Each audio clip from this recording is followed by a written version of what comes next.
Kan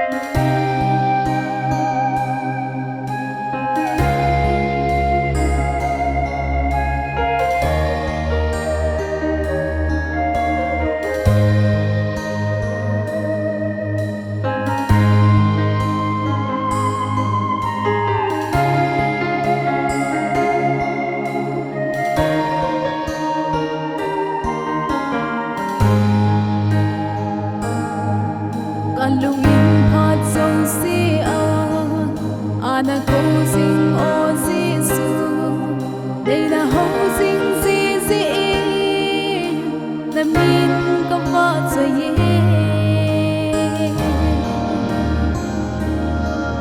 kan lung in phat song si ana ko sing o Giêsu đây là hậu sing na min có vợ rồi ye Hallelujah cái hiền hồn vợ rồi dinh ye cụ thì mơ đây ngay luôn ta cái hè dinh ye Hallelujah cái hiền hồn vợ rồi dinh ye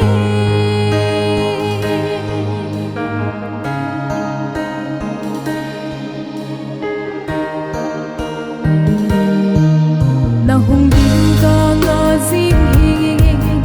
itile hin tempa ka na merci na til hola nitin alang zinge na hung din ka nga zing itile hin tempa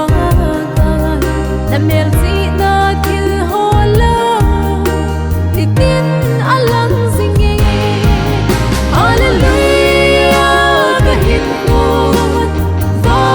trời zinge cụ thêm mơ này ngay luôn na cái hè zinge Hallelujah cái hiền hồn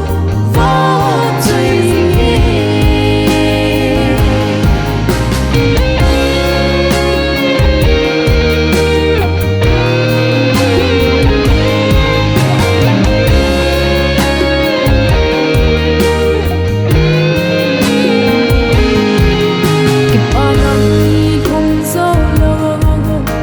Hol sin na gam mai